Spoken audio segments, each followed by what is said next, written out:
Good afternoon.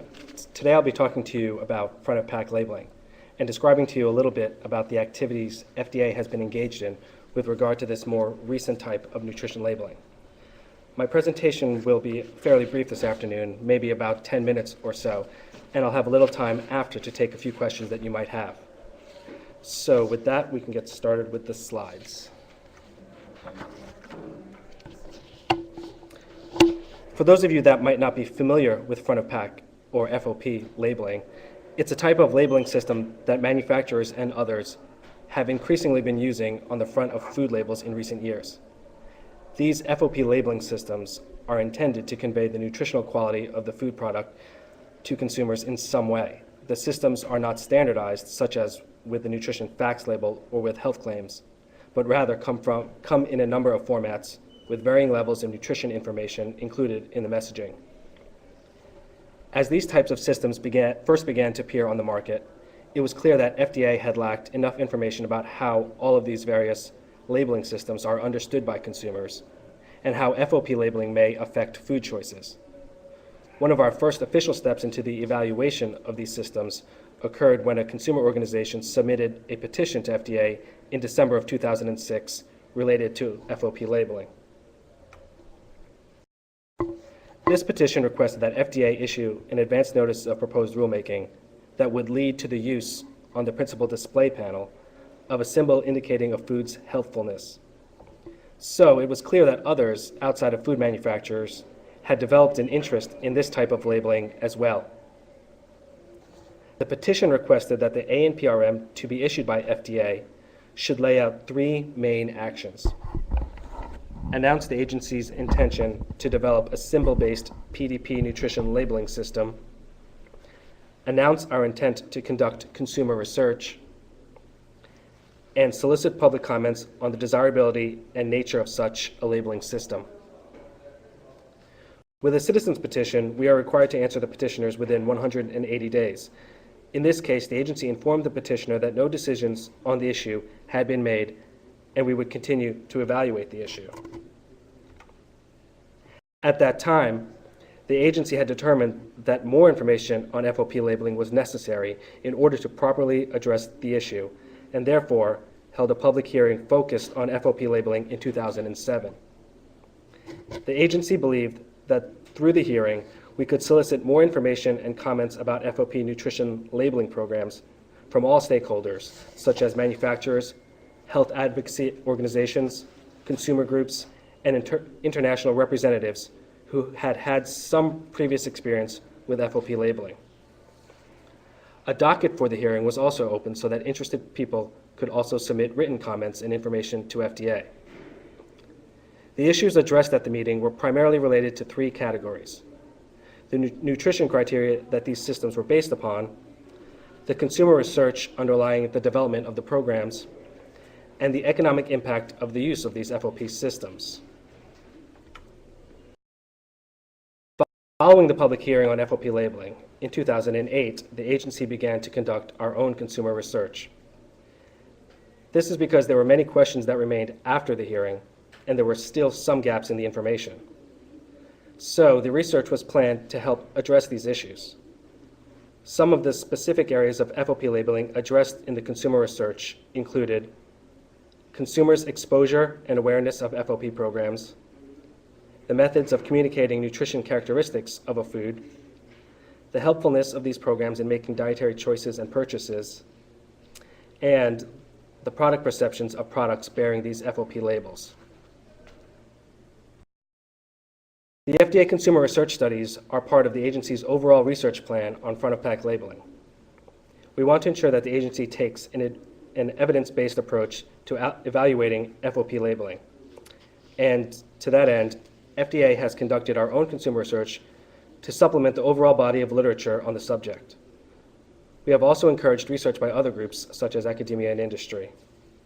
And we have opened a docket to solicit any existing and pending research so that the information from the studies would be available to the agency for use in any decision-making. To guide these research activities, FDA has developed proposed goals, criteria for success, and research questions. And so the agency's stated goal for FOP labeling is to maximize the number of consumers who readily notice, understand, and use the available information to make more nutritious choices for themselves and their families.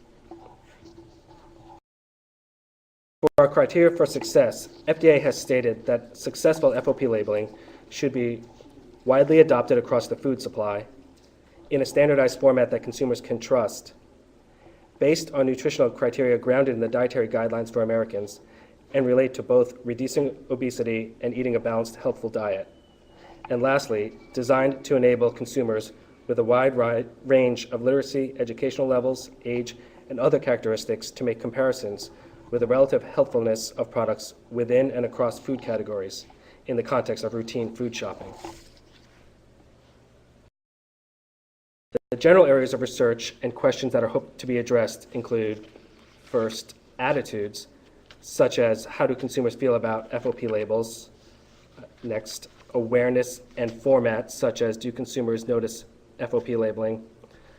Also, knowledge, such as do consumers accurately understand what is on FOP labels?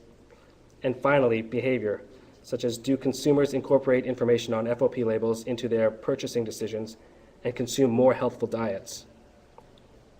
For all of the categories of questions, we would also like to determine what are the differences in consumer understanding across various demographic subgroups, like education, age, race, primary shoppers versus other consumers, income, and so forth.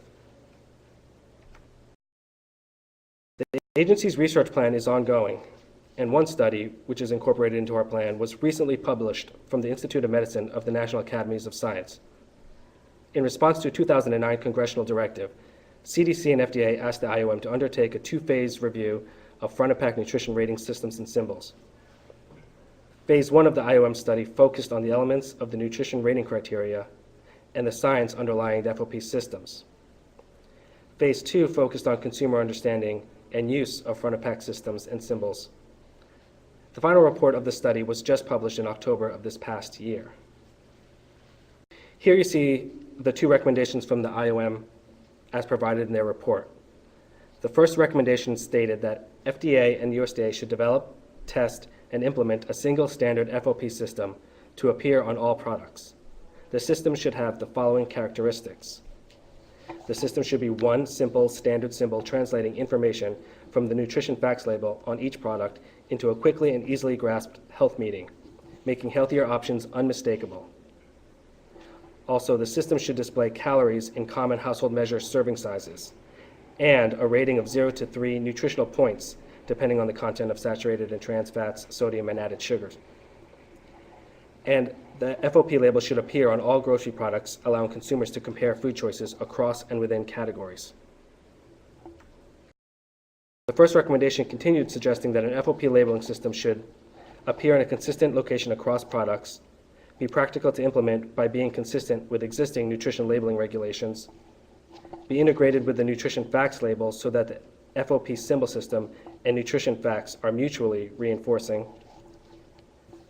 provide a non-proprietary, transparent translation of nutrition information into health meaning, and finally, be made prominent and useful to consumers through ongoing and frequently refreshed program of promotion, integrating the efforts of all concerned parties.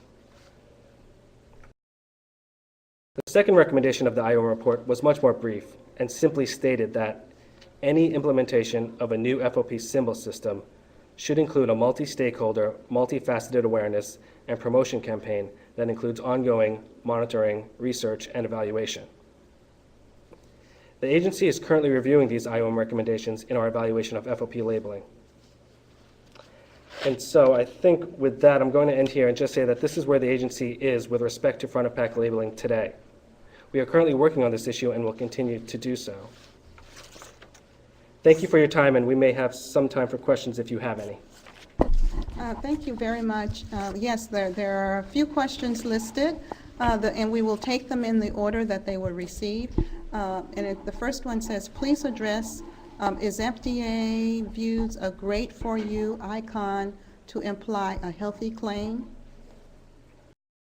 The regulations that govern the nutrient content claim healthy were pretty specific to what the healthy regulation applied to and the synonyms that would be considered synonymous with healthy. Great for you or nutritious or anything like that was not included specifically at that time, and for us to consider that an implied healthy claim, we would probably need to have some kind of evidence, consumer research or something like that along those lines to determine whether or not consumers were led to believe that that was synonymous with healthy. All right, thank you. Moving on, the next question, when does FDA plan to have guidelines established? And how long will the manufacturers have to update their packaging? Wow, that's a huge question. Huh? All of that is undetermined at this time. I know that we are working toward our objective of having a single standardized system, but we don't have any date set for when the guidelines or any guidelines might be due. And as far as how long would manufacturers have to update their packaging, it would probably be if there were any changes, there would be the same time frame for any packaging change that we've had traditionally in the past. The next one is, does FDA have any authority over grocery store labeling plans? For example, shelf tags or systems that suggest healthfulness of foods. Yeah, the answer to that is easy. That's yes. FDA has authority over the labels and the labeling of foods, where especially at the point of sale, which would be shelf tags in retail units. So those would come under our jurisdiction. Has FDA now endorsed industry lobbyist facts up front scheme? Hope this is not replacement for FDA rules. We have not provided any endorsement for the industry's system sponsored by GMA and FMI, the facts up front system. We had issued a letter of enforcement discretion for a few of the nutrient content claim provisions that were, I guess, applicable to facts up front, but we have not provided any endorsement or anything like that. Okay, we'll take a couple more questions. I've never heard of this FOP. Do you have samples of this type of labeling? Well, you may have heard yesterday, because of NLEA, FDA has established sets of different types of claims on food labels, health claims, nutrient content claims, or the standard nutrition facts label. And FOP labeling is a different type of claim that has been appearing on the front of packs. And it's not a specific type of claim like a health claim or a nutrient content claim, because a lot of these front of pack labels are actually overlap with a nutrient content claim and health claim regulations. It's just that these are more symbol, icon type graphic designs that try to provide some of the information that's maybe from the nutrition facts label and bringing it to the front of the food package, which had not been done traditionally in the past. So it's not really a new type of labeling in that it's different than nutrient content claims or health claims or standard nutrition facts. It's mostly just in a different place on the food label. Okay, I'm afraid that's all the time we have. We need to move on to our next presentation. Thank you, Vincent de Jesus, for this wonderful presentation.